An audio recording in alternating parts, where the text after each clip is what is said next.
AI that works, turning everyday tasks into strategic wins. I'm so excited for this presentation. I've been excited since the minute she confirmed that she would join the event with us. So AI shouldn't make event work harder.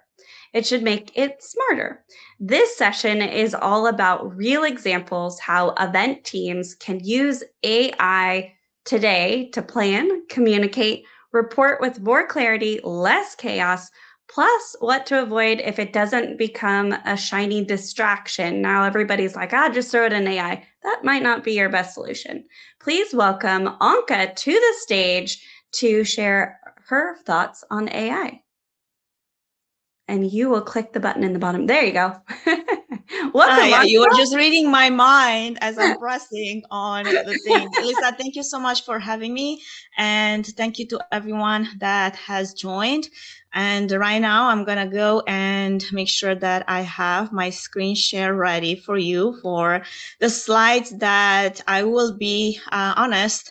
I didn't prepare myself. I had a script and I had Manus AI do them for me. So if you do not like them, blame Manus because this is my operator right now that builds all my slides. So that being said, my name is Anca Platon Trifan. For the past 3+ years, I've been pressure testing AI inside live event environments, tight timelines, shifting requirements, real consequences. So I understand what it's like to be pressed by time. But by doing so, I've also learned that the biggest wins don't come from learning more AI tools. They many times come from, and this is where I want to reset really the way we talk about AI in events, not as new feature set, not as something you bolt on to prove you are up to speed with the latest AI tools. AI should not make events work harder. It should make them smarter. And if your workflow feels more like, a complicated mess after you introduced AI, then your workflow is not working.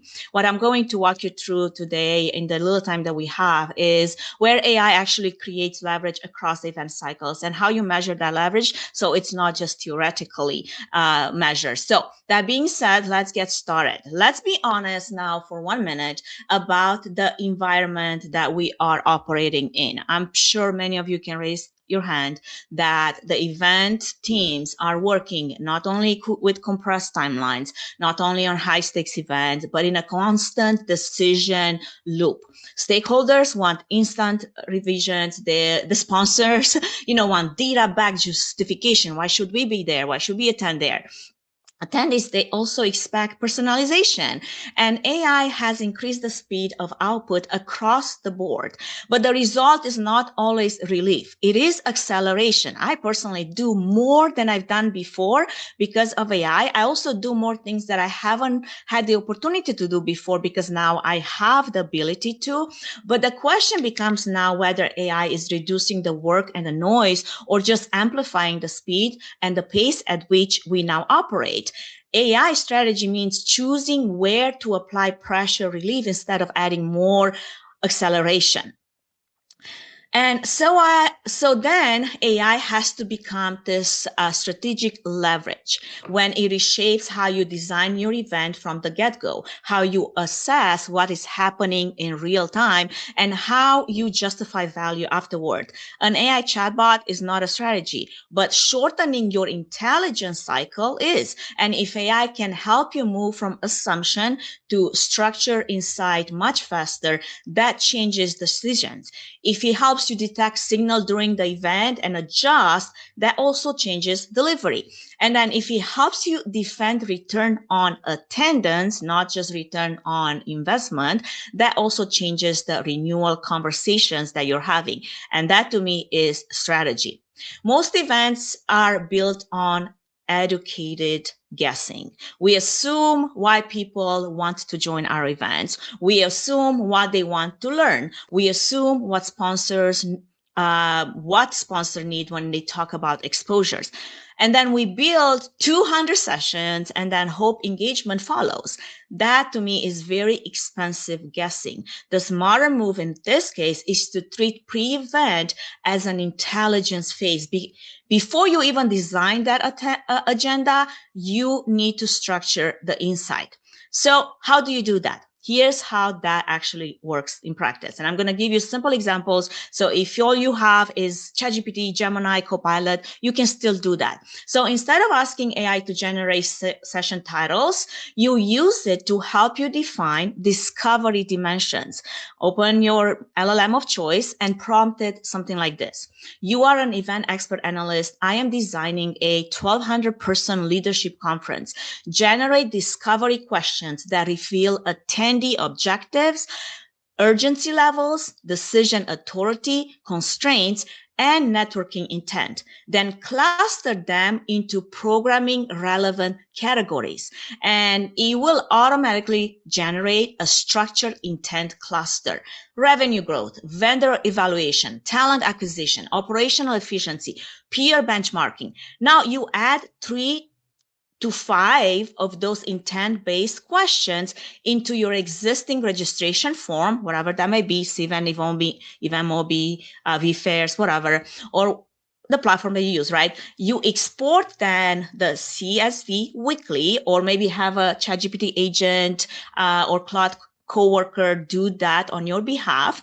If you decide to go the manual route, you upload that CSV back into ChatGPT, and now you prompt it. Cluster attendees into objective-based segments and quantify the percentage distribution. And instead of internal debate about which track deserves more space on your agenda, you now have distribution data. And to me, that is intelligence shaping architecture. Now, here's where it gets strategic. If your segmentation shows that 42% of attendees are actively evaluating new partners, vendors, that changes how you design the show floor. It changes how you structure the demo blocks. It changes how you package sponsor tiers. It strengthens your renewal argument because you are aligning exposure to active buying intent. That is not just AI writing your emails, right? That was so 2023. That is AI informing revenue design. Now, how do you measure pre-event impact? By reduction of friction. Before segmentation, maybe you had 4 agenda revisions and 3-hour programming debates. After this type of structuring intent is done in clustering form, maybe you have 1 revision and you still have to have a 60-minute alignment meeting, but that is something that you can measure. You can track programming meeting hours year over year. You can track sponsor renewal tied to better alignment. You can track reduction in late stage agenda reshuffles. Those are operational indicators that AI influence strategic clarity. What most teams measure during the event, however, is activity, right? Batch scans, session attendance, app clicks. Those are great metrics, but they're surface metrics. They tell you that something happened. They do not tell you how it landed. What actually matters during delivery is the human signal, energy, attention, emotional response, cognitive load. Those are harder to capture, which is why most teams kind of avoid them. If you want AI to be strategic during the event, it has to interpret the human signal, not just count activity. In one recent implementation, we actually used Zenus AI to capture passive audience energy that read during a live session. What the outcome showed was not the attendee number. It showed energy over time. So in this particular example, the session began pretty strong. The energy peaked early. Then there was this gradual decline. And around the midpoint, there was a noticeable dip, as you can see in the graphic.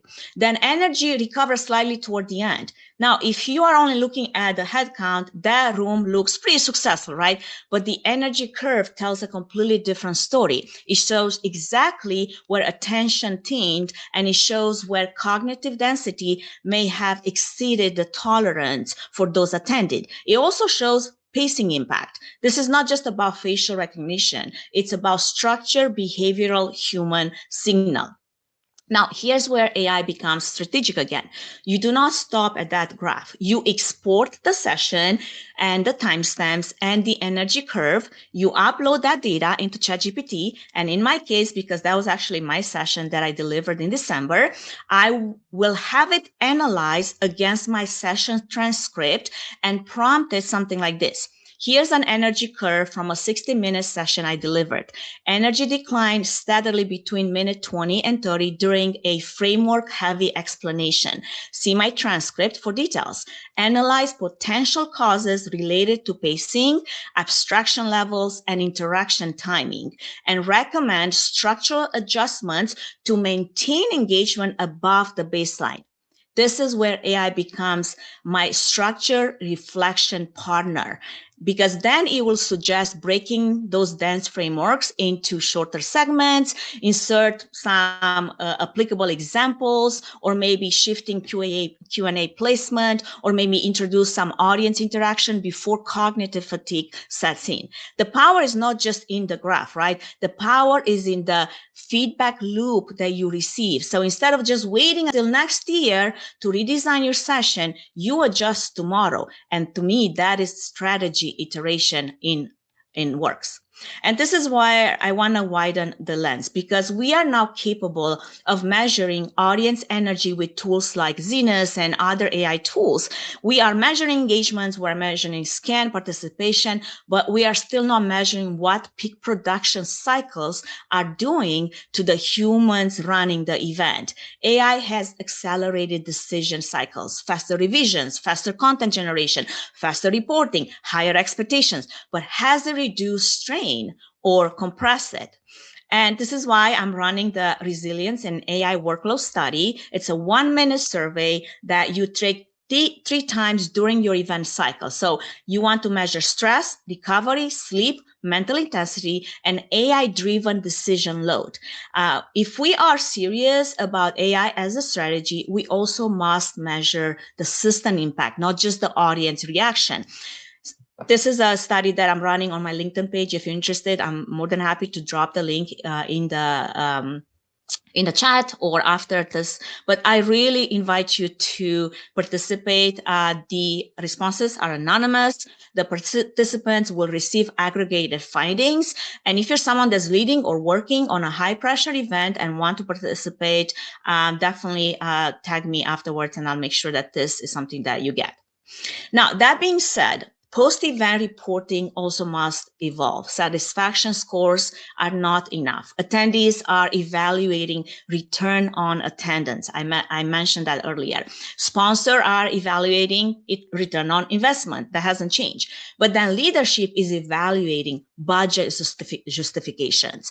The smarter move is to build a return on attendance model that shows what was accomplished, not just how it felt.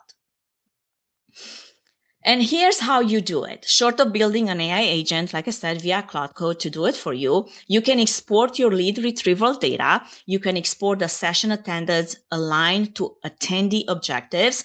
And then you export meeting schedules, upload all of that into your LLM of choice, and then you prompt it.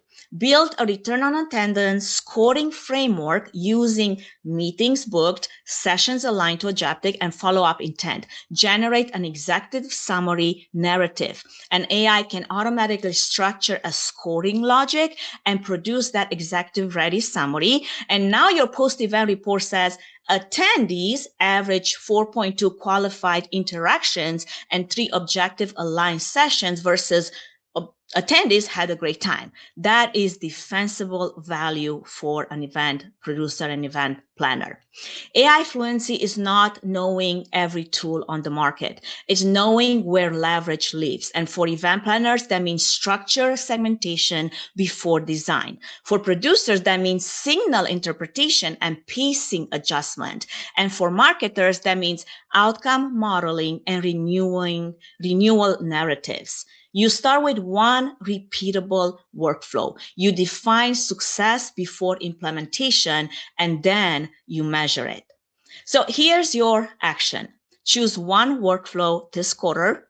define success before you begin, reduce agenda revisions by 50%, increase sponsor renewal by 10%, improve session energy retention by 5 points, shorten reporting cycle by 2 days. Then you test AI against that metric. And before you leave, here's one last prompt for yourself. Ask ChatGPT, based on my interaction with you, what patterns do you observe in how I think, I plan, I reason, and I make decisions? What are my cognitive strengths and likely blind spots? Then ask it to convert it into a reusable decision playbook for a high pressure environment. AI that works sharpens systems and thinking. If it does not reduce chaos and increase clarity, it does not belong in your workflow. And with that, here's my QR code to connect or my link. I would love to continue this journey. Connect with me. Also, this will provide you with some resources to download, including the AI resource guide. And for anyone, this is a special offer just for those that attend this event. If you're ready to operationalize this return on attendance that I mentioned, agent, you can book a 30-minute ROI strategy diagnostic with me, and we can look over your data. We can look over reporting logic and whether an ROI agent makes strategic sense for your organization. And then we can also define what return actually means for your specific event. Identify the data you already collect, but maybe you're not really utilizing at its highest capacity, and then spot the gaps in your reporting logic, and then determine whether this ROI model would increase renewal, sponsorship, or internal buy-in.